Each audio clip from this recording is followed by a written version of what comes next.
Thierry, bonjour. Bonjour Jean-Michel. Je suis ravi de te rencontrer. On est à Paris, on est au lendemain de notre fête nationale. On est le mercredi 15, il est à peu près 11h30. Il fait chaud. Il fait bon. On est juste à côté des Galeries Lafayette pour faire l'interview des Libérés. Et il y a quelques temps, tu as défrayé la chronique avec ton camion. Tu t'es fait arrêter sur le périphérique par la maréchaussée parce qu'il y avait écrit en grand sur ton camion Hollande. Hollande d'émission et toute la classe politique dehors. Voilà. Hollande d'émission, ça c'est un autre. Voilà. Et puis il y a quelques semaines, on te voit arriver avec ton camion, déverser pour 75 € de fumier chez des huissiers pour leur payer une dette que tu leur devais de 75 €. Ouais. Donc tu voulais pas payer en drachme ni en zloty, donc tu as payé en fumier. Ouais. Voilà. Est-ce que tu peux nous dire deux mots sur ces deux actions, en quoi elles consistaient dans ton combat? La première action sur le camion, sur le périphérique, c'était à la suite du déversement de fumée devant l'Assemblée nationale en fait. D'accord. Et en fait, entre ça et ce qui a été fait devant chez l'huissier, c'est la même chose, c'est-à-dire c'est pour essayer de médiatiser des actions, pour revendiquer forcément des choses qui ne nous plaisent plus. Que ça ne va plus en France. Exactement. Aller emmener du fumier jusqu'à Paris, c'est pas le plus excitant à faire. On va dire.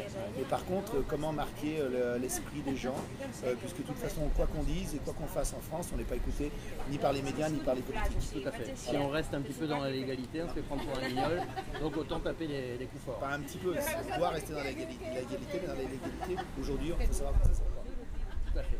Bon, écoute, ces deux coups d'action t'ont porté devant les Français. Et moi, il y a quelque chose qui m'intéresse en tant que libéré de la Sécu, c'est que tu es également un libéré de la Sécu depuis quelques années.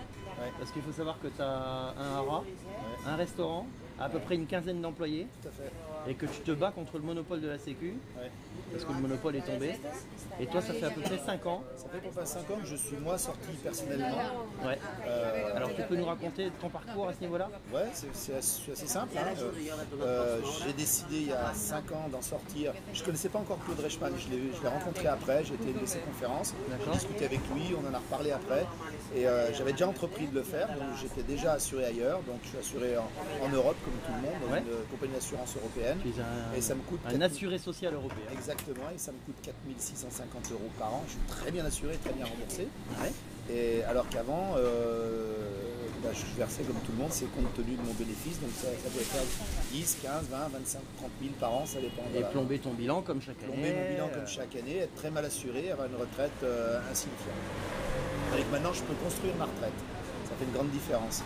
Et pour mes employés, c'est un peu différent parce que en tant qu'employeur, on n'a pas le droit de les sortir de nous-mêmes.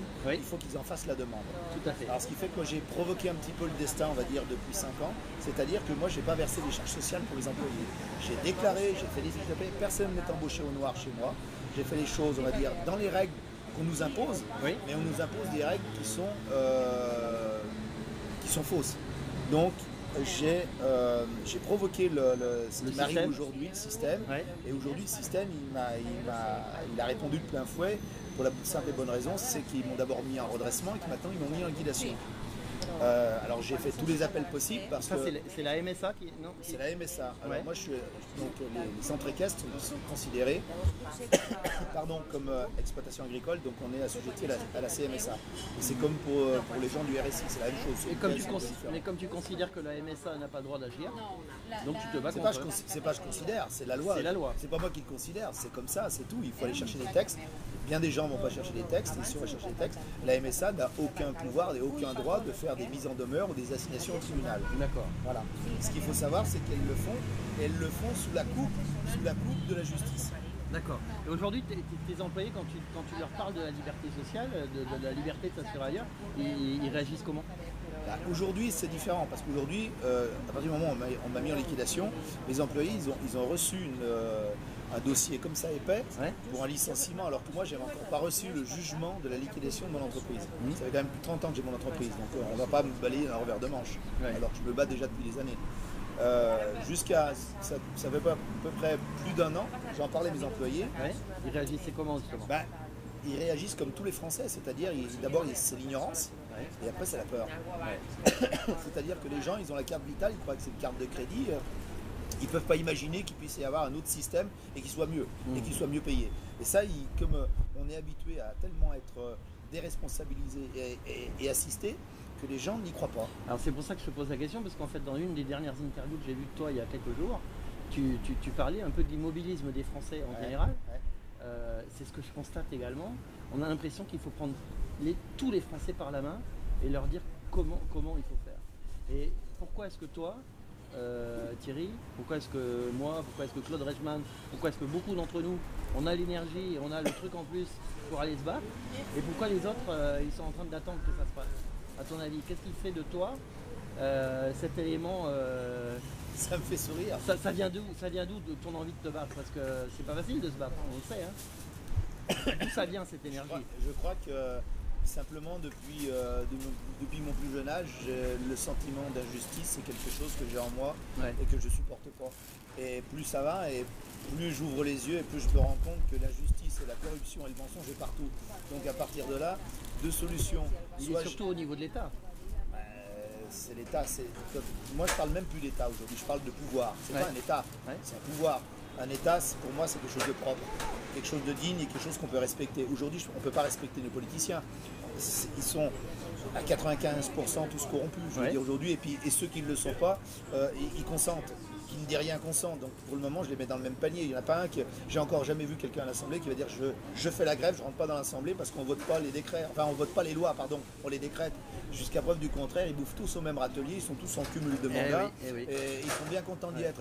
Personne ne nous défend. Pourtant, quand tu causes, quand la caméra est éteinte, ils sont d'accord avec toi, mais quand la caméra est allumée, ben, ils sont plus d'accord. Non, ils sont de toute façon pas d'accord avec nous.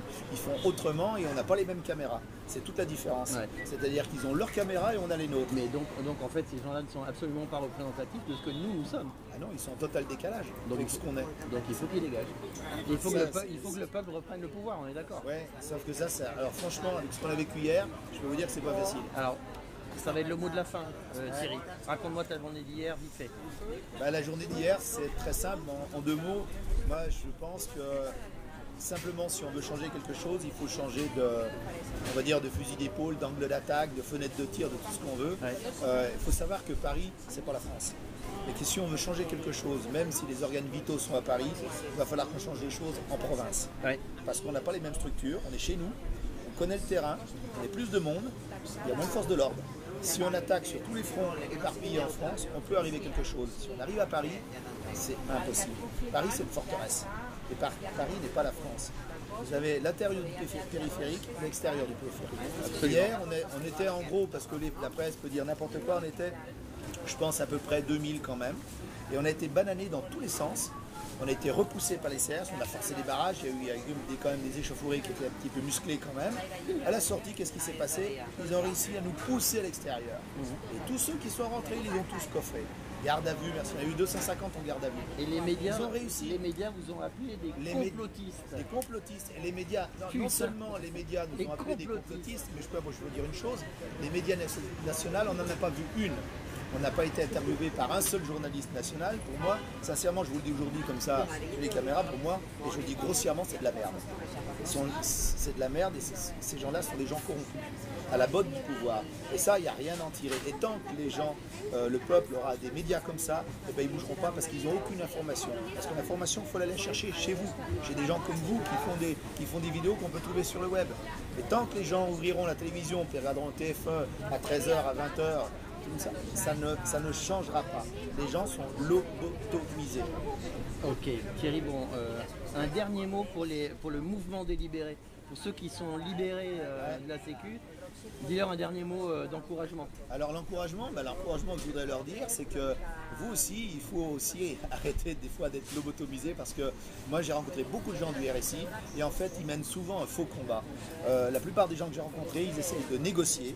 C'est pas des négociations qu'il faut y aller en force.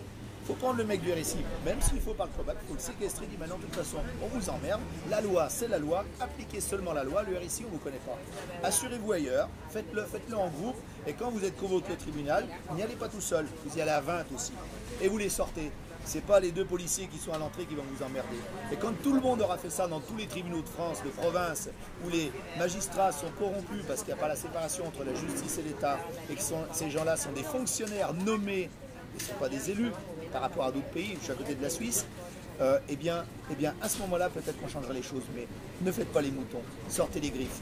Merci Thierry, c'était un plaisir de te rencontrer. C'est pareil. Ciao, à bientôt. Au revoir.